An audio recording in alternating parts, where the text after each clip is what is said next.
Hello and welcome to Warhammer Armies Bretonnia. This is a lore video and I'm going to be talking you through some of the background for the Kingdom of Bretonnia. Apologies first of all, as you may have guessed, my voice is not 100%, I have a bit of a cold. Beyond that, also apologies, this was not the video I originally intended to put up this week. As you may see on the screen, I had originally intended to have a hangout and hobby with some of my friends. We were going to talk about different things about the way in which we approach the hobby, share some painting tips and just have a good old chat.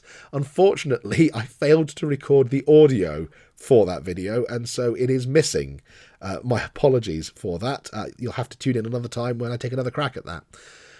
In terms of background for this video, you're going to have a little video of me painting up the Bretonnia Lore for my share of this month's Tale of Four Gamers videos. I'll intersperse that with some little bits of artwork from the 5th edition Bretonnian book and occasional photos of the model, how it's progressing as I paint it. So without further ado, let's get down to it. As you may have seen from the image there, I'm going to be talking about the 5th edition Bretonnian Armies book. I will make mention of the 6th edition book, but there's a slight difference between the way in which Bretonnia is portrayed between the two books.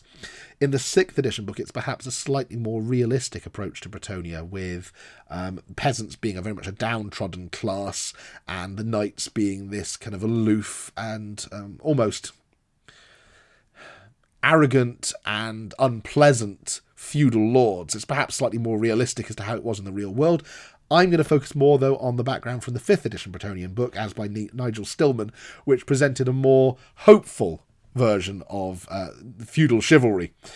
So join me and we'll dive on in. So, Kingdom of Bretonnia. This lay to the south and slightly to the west of the Empire of Sigmar, and it wasn't founded until nearly 1,000 years after the birth of Sigmar in the year 977. Originally, it had been settled by the High Elves. It was home to a number of colonies of the High Elves, and the ruins of their architecture still remain in the area to sort of down the ages.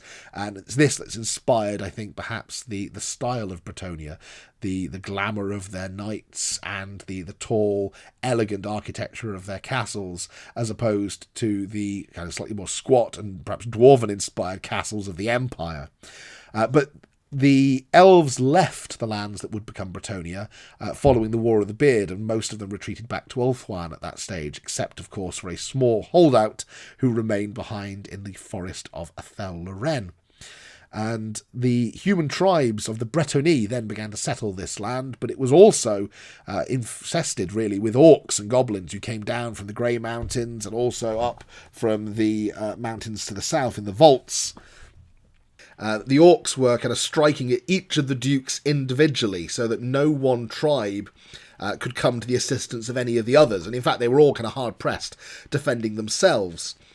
Roughly the same time as well, they were being beset by invaders from the Chaos Wastes that were coming in from the north, and also undead fleets of kind of raiding fleets from the kingdoms of Khemri, in particular under the leadership of Setra the Imperishable, who were raiding up and down the coast.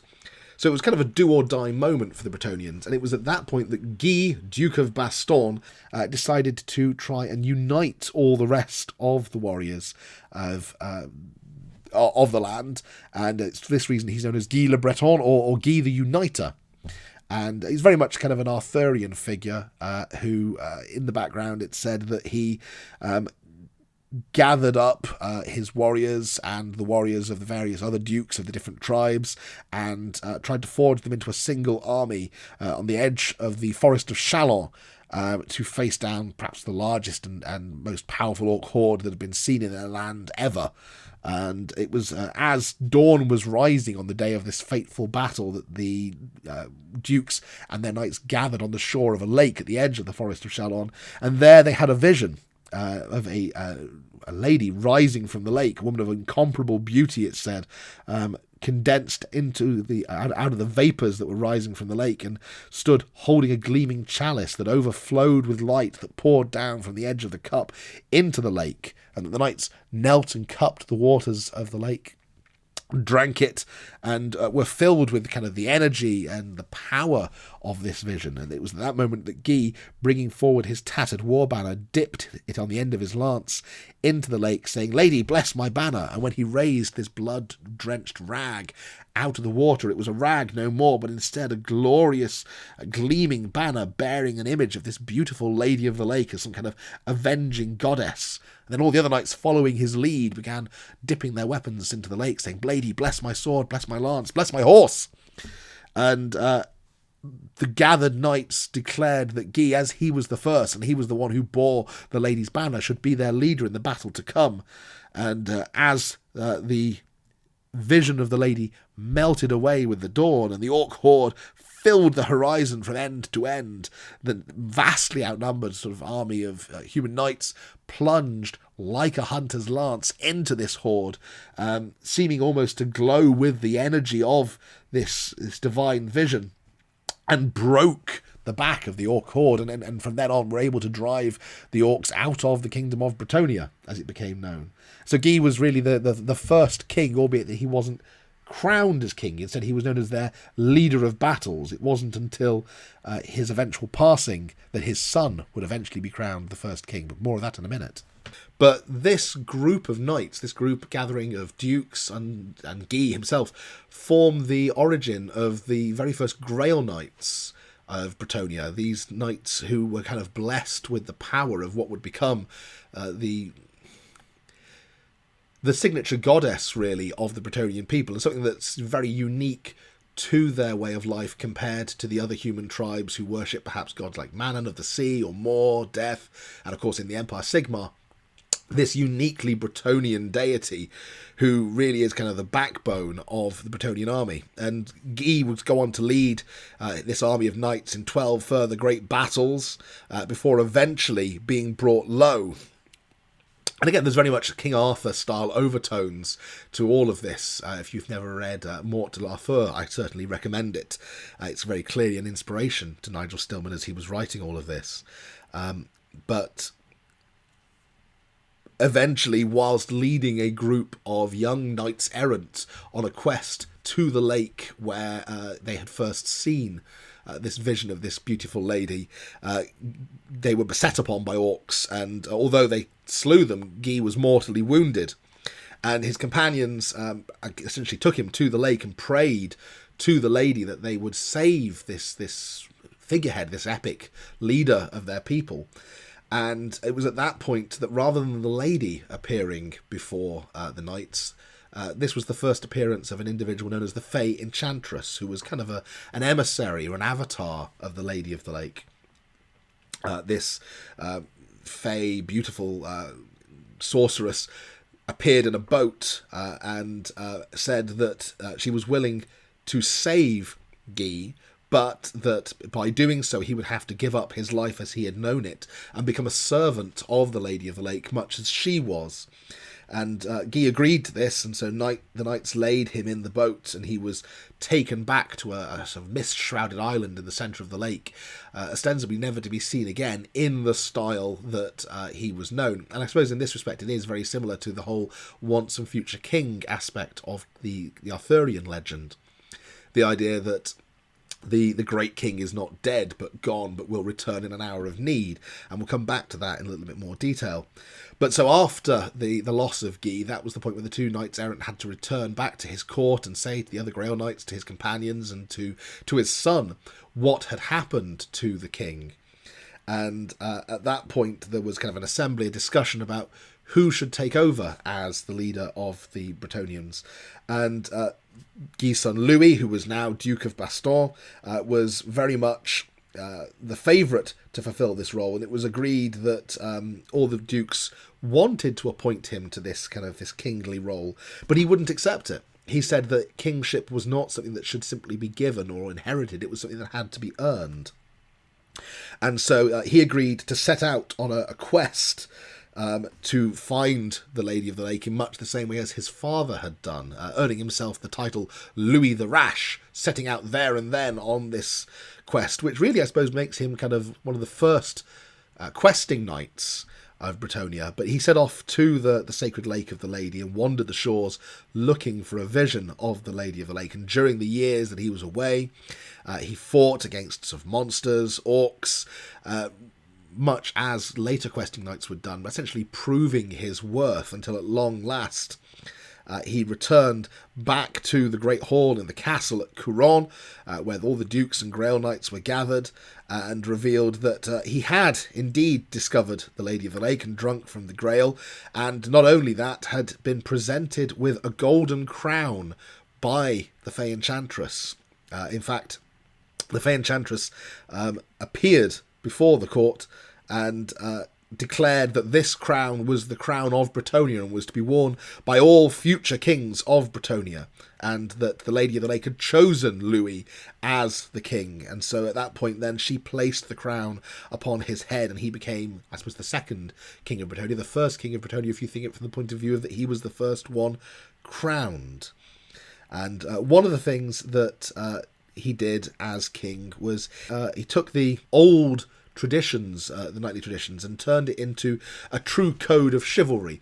When I read this part of the Bretonnian book, it puts me in mind of the scene from Dragonheart when Kevin Costner is kneeling and essentially being guided by the voice of Sean Connery as a dragon in this kind of knightly oath. But the code of chivalry is helpfully printed in the Bretonnian Army book.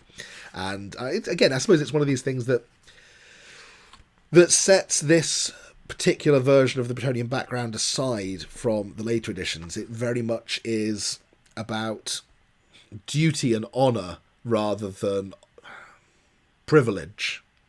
The Seven Commandments set forth by King Louis the Rash under the commandments of chivalry are that a knight swears to serve the Lady of the Lake, to defend the domain that is entrusted to him, to protect the weak and fight for the right, to always fight the enemies of virtue and order, to never give up the fight until a foe is defeated, to never break faith with a friend or ally, and to always display honour and courtesy.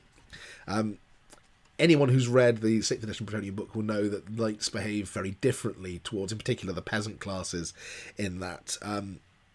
What's nice about the 5th edition book, I suppose, is that many of the knights can come themselves from the peasant classes. There's a whole chapter on chivalry in which it makes clear that each village really within Bretonnia depends upon the protective talents of a knight or a group of knights to ensure their safety against the predations of the orcs, the goblins, the beasts of the forest, even the forces of the undead, whatever, bandits even.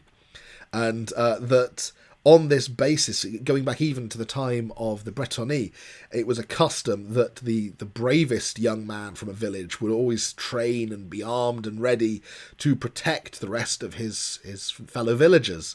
And so they would make sure that he had the best food and that he had the time away from the labours of farming or whatever else tasks needed to be completed, so that he could simply hone his martial skills, and they would supply him with the best weaponry, the best armour, and the best horse that the village could muster.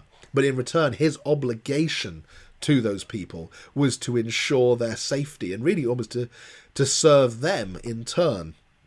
And one of the nice things within the book is that ancient custom within Bretonnia is that anybody who wishes the honour of becoming a knight can earn that right by proving themselves by accomplishing perilous tasks.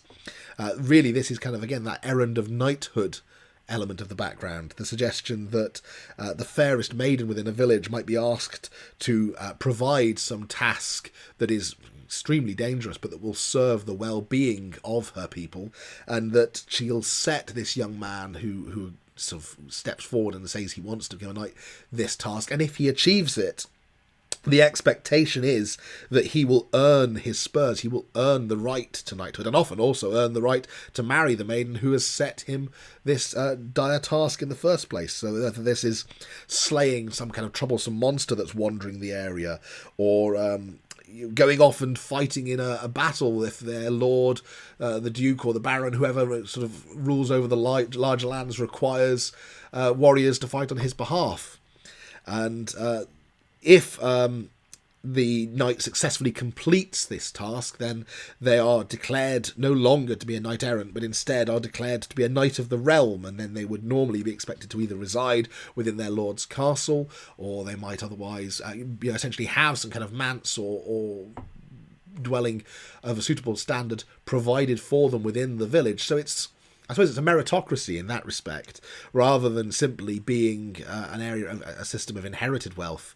It's an ideal of knighthood rather than perhaps the reality.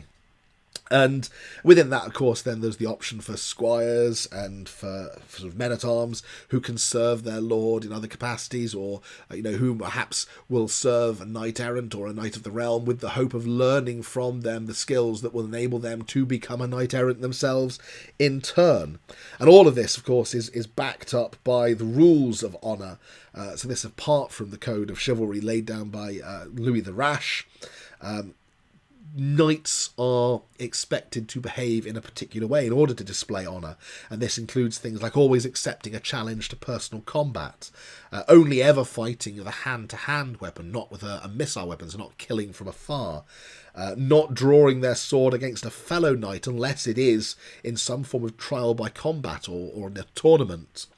A refusal to allow himself to be captured, and an absolute refusal to retreat from the enemy. I want to talk a little bit more about heraldry as it's depicted in Bretonnia. Again, one big difference between what is portrayed in the 5th edition Bretonnian book and what was portrayed in the 6th edition Bretonnian book is there was no particular colour ascribed to the dukedoms as they were when the book was first written. And in fact, the Bretonnian book lifts fairly heavily, I suspect, from some of the Osprey books that were around at the time. But one of the things you might notice from watching my painting video here is I've got 2 miniatures on the go. One of them I'm doing up. It's the Lord model that I'm painting for my Tale of Four Gamers force.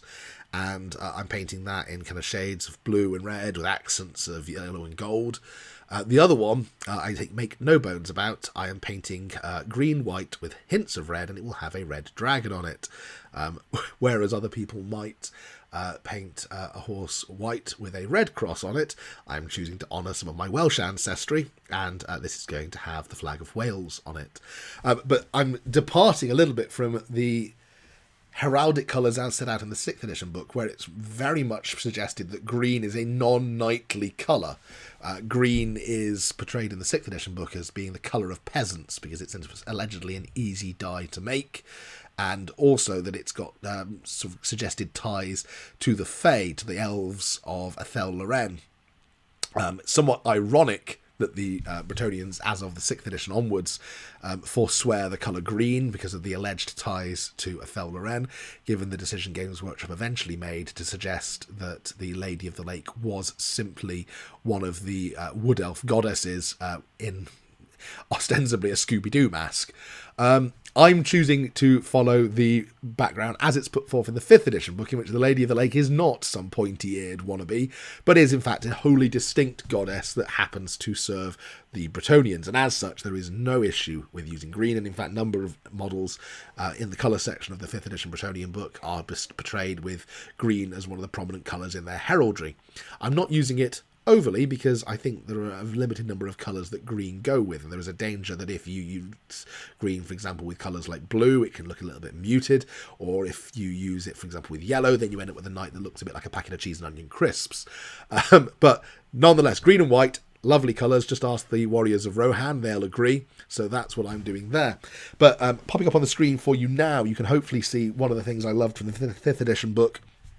They took the trouble to tell you what they had ascribed the different heraldic symbols to mean. So amongst the different knights that I've painted up so far, and I'll just pop some pictures of those up for you now. I've painted up a musician who I have heraldically declared to have previously been a king's messenger. It seemed appropriate to, given he's tootling on a horn, to give him a bugle as part of his heraldry. But I also love the idea then that he's not simply some random horn-blowing knight, that it's not just knights are accompanied by a musician because it gives you extra rules in the games of Warhammer, but that he's literally served as a herald on behalf of the king. And that's why he's honoured really by having this this bugle on there. And that's one of the reasons why I've chosen yellow as one of the colours for him, because I wanted to kind of give almost a kingly golden overtone to him. Next one I'm going to pop up on there is my standard bearer. Still waiting for a banner because I haven't decided yet whether I'm going to buy one from a company such as Flags of War, or whether I'm going to paint and build my own. But I've marked him here with some 3 roses taken from the Sisters of Battle transfer sheet, and that's one of the things that's quite nice about Bretonians is there are so many other heraldic symbols out there in other armies that you can borrow from. But I loved the idea that displaying 3 flowers essentially means that he has been thrice favoured by the damsels of the Grail, and I'll talk to you a bit more about the Grail damsels in a minute. But yeah, I love the idea that he's not simply somebody who has rescued a damsel in distress. He's done it 3 times, and as such is much beloved of the ladies of the Grail and perhaps the Fey Enchantress herself. Next one on there, I've popped up just a renowned hunter. So again, I thought when I saw that deer's helm, I thought a white stag, kind of a white hart, would be quite cool. And yeah, the background, as they put it in the heraldric section, suggests that he's some kind of bold hunter. Another one on here, and again, borrowing here from the Warhammer 40k Imperial Knights sprue to make a unicorn, but this knight perhaps ranges further afield from the lands of Quenelle that bordered the forests of the Wood Elves, suggesting that actually he's favoured by the elves of Ethel Loren. Given that Murray, one of my friends, is painting up Wood Elves as part of our Tale of Four Gamers series, it seemed appropriate to do a knight that perhaps has fond relations with them and good relations with them, and that means that if we team up for some game later on down the line, he will perhaps be an emissary to serve between them. Next one on there, I've got a knight who's very much kind of a black knight. I think there's always should be a black knight. Again, perhaps overtones of Monty Python there, but the suggestion that sticking the eagle on there means that he's defeated an Empire Knight, perhaps in hand-to-hand combat, in some kind of jousting tourney, or otherwise perhaps on the field of battle. And the next one I'm going to throw up on there is the leader of the unit champion, and I'm actually going to treat him as if he is perhaps the local baron. So when I paint up some of the men-at-arms and the mounted yeomen for my army, I'm going to paint them in the same heraldry as him. The heraldry section doesn't actually have an indication as to what a boar's head should be, so I've decided, given the link between the boar and orcs, that my Bretonnian baron is actually kind of a notable orc slayer. And maybe I'll fashion some other kind of similarly dead orc heraldry that I can attach to him. One final knight here for you. I can't help thinking of Coleman's mustard when I look at this knight. I think it's the yellow with the bull on it. But one of our 4Gamers, Willard, is doing Beastmen, and it seemed only appropriate, therefore, that at least one of my knights have his heraldry devoted in such a way as if he's a notable beast slayer, somebody who takes on the beasts of the forest. So watch out, Willard. Sir Coleman is coming for you. I said I'd talk a bit more about Grail damsels, and this is something that's a little unclear in the 5th ed book, but was made much clearer in the 6th ed book. In the 6th ed book, it suggested that any children in Bretonnia who develop magical talent are gathered up by the Fey Enchantress at a young age, and that the girls are all taught her ways of magic, whereas the boys are never seen again. And then perhaps there is a mystery there to be uncovered. The 5th edition book is a little less clear. What it makes clear is that you can have wizards in your army, and that various barons and dukes have court wizards who are educated at the College of Magic in Altdorf. Some of them are men, some of them are women, and quite often where they're women, they are perhaps family members who have been sent off to learn the ways of magic.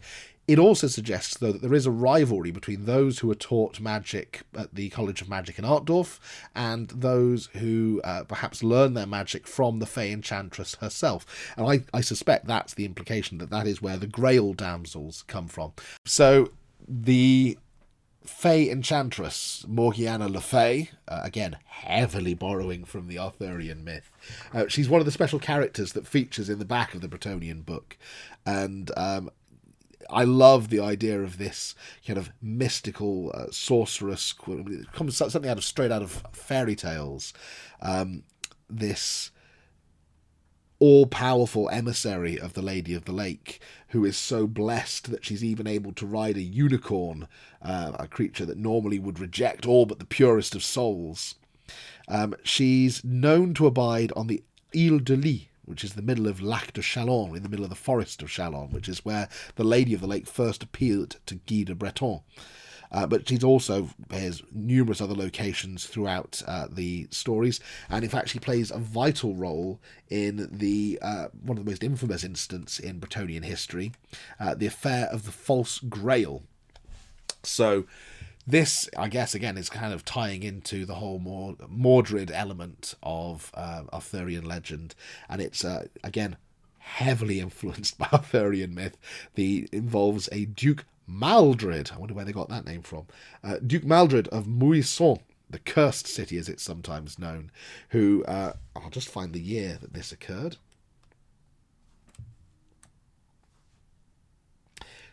2297. So about 200 years before the present timeline in the old world, at the point that King Louis Leoncoeur became king, Duke Maldred was the ruler of the cursed city of Mouilson, a brave knight who had fallen in love with a sorceress by the name of Malfleur. And the king at the time, the king of Bretonnia, was known as Jules the Just, and he met his death in single combat against a knight of chaos who he challenged on the beaches of northern Bretonnia. Although he slew the Chaos Knight, he was mortally wounded and left no male heir, only a single daughter, La Belle Isolde. According to ancient custom, therefore, the Bretonian throne would pass to whatever knight could complete a quest that was set by the king's daughter, and Isolde tasked the knights with slaying the dreaded Jabberwock that was rampaging around Bretonnia at that time. Duke Maldred decided to take a different approach to trying to become king, and with the assistance of his wife Malfleur, they gathered a relic from a burial mound in the area around Mouilson, a chalice, which they enchanted and declared to be the one true Grail, which they alleged had been given to Maldred by the Lady of the Lake, and thus meant that he should become the king of Bretonnia. At the time, of course, lots of the knights were off roaming around Bretonnia hunting the Jabberwock, so there was a lot of confusion going on, and Maldred and Malfleur were able to take advantage of this. Meanwhile, the Grail Knights had all set off for the Grey Mountains to fight an orc horde that was invading through that area. Malfleur was able to essentially waylay the Fey Enchantress. She used her sorceress powers to scry where the Fey Enchantress was going to be, and then Maldred and a group of sort of dark knights errant essentially waylaid her, and those who she was not able to turn into toads successfully tied her up, and she was then imprisoned in a tall tower just off the coast of Bretonnia, known as the Donjon of Dol. With her out of the way, Maldred then declared a grand tournament, which he displayed the False Grail, and with the benefit of Malfleur's magic, was able to convince a large number of knights that actually it was the true Grail, and that he was the one true king. However, whilst this was going on, perhaps the hand of the Lady of the Lake intervened. One of the knights who was questing for the Jabberwock, a certain Gaston de Guest, was riding along the beach near to the Donjon of Dol when he saw a fair damsel peeking out of the top window, and assuming automatically that it was a damsel in distress, he rode over to her rescue. And riding up to the gate, he was challenged by a hideous monster, not the Jabberwock, but actually kind of a monstrous chaos spawn that Malfleur had created to guard the Fey Enchantress and ward against exactly the kind of rescue that Gaston was seeking to carry out. He battled against the beast, but was pitched off the rock bridge and into the sea.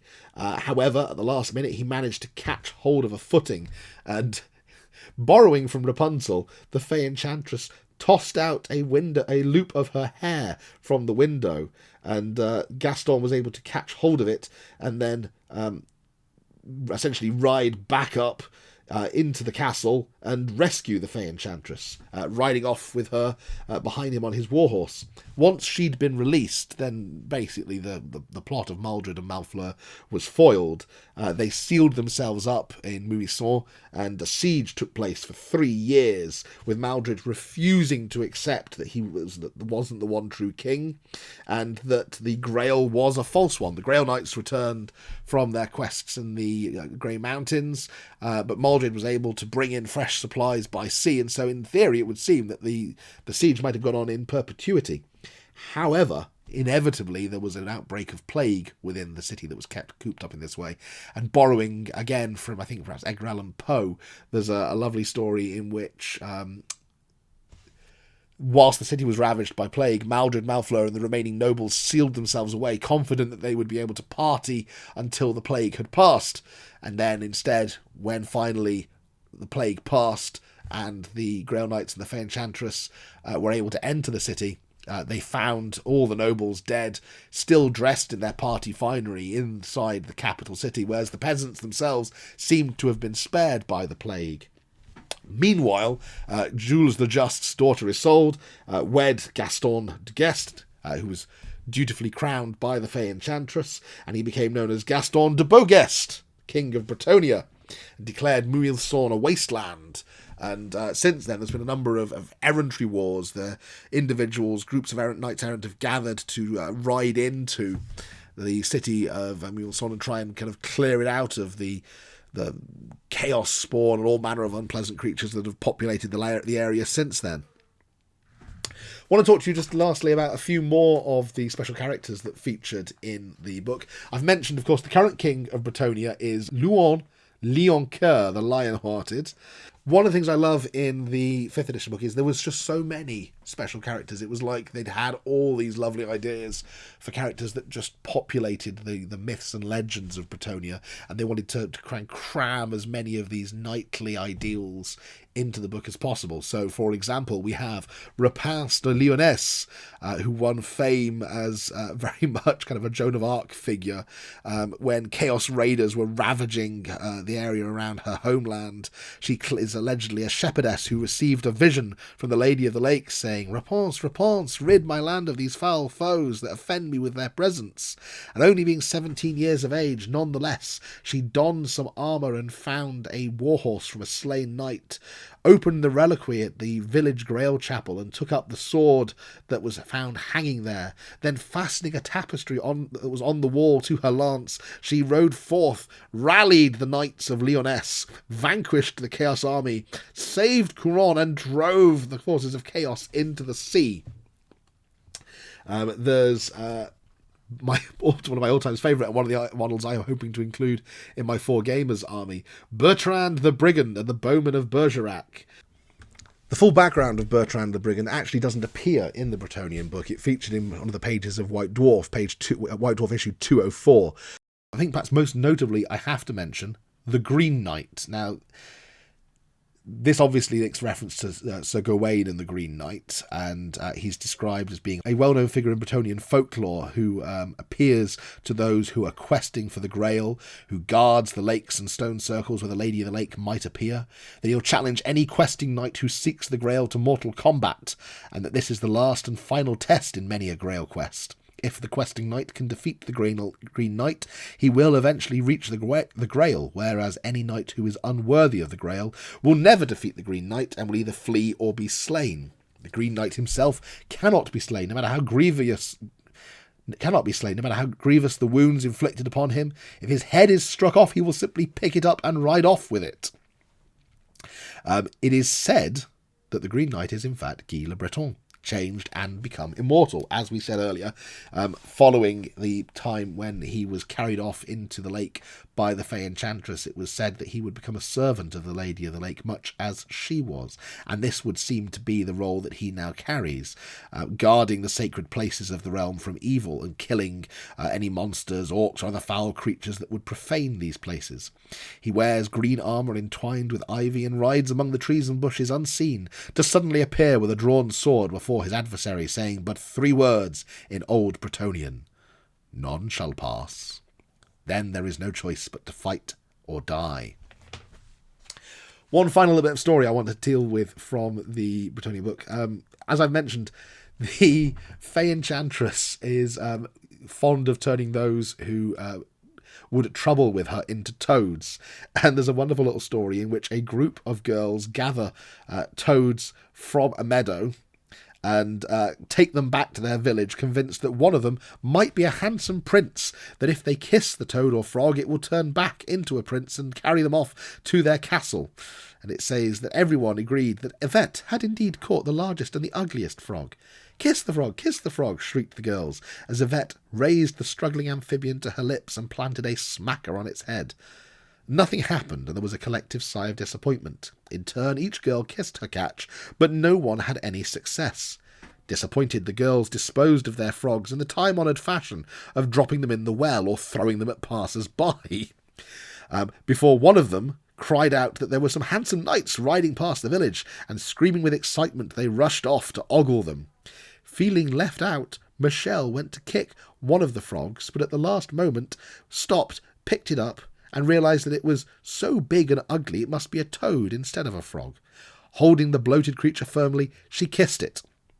The next part of the story goes, the orc warlord Magrut swaggered out of the Humie village and looked around. Where was he? And more to the point, where were his gallant lads? He remembered leading his army down from the mountains, where they'd come up against an army of glittering armoured knights that were blocking their way west over the river, and then leading his lads from the front, he had hacked his way through the Humie knights until he'd reached the one with the pointy hat, who wasn't wearing any armour. And as he'd raised his sword to attack, the Humie had pointed straight at him and cried out a string of harsh-sounding words, and that was all that he could remember. Well, he'd have to find his lads again, and when he did, the Humies would once more learn to tremble at the sound of his name. I love the idea of the Fey Enchantress turning an orc warlord into a toad, only for him years later to be kissed by a Bretonian sort of maiden and reappear in the heartland of Bretonnia, lost, confused, and wondering where to go. Right, well, hopefully you've enjoyed listening to me rabbit on, and hopefully you've enjoyed seeing how my army has progressed, being painted thus far. Here's a final image of where I've got up to with my Bretonnian Lord at the moment. I'm on Twitter, 90% Geek, if you want to take a look and see him when he's finished. And I'll also be sharing pictures from the rest of my army on there, as well as pictures from the rest of the 4Gamers. Next week, join me for the first of my Tale of 4Gamers videos. In the meantime, though, thanks for listening.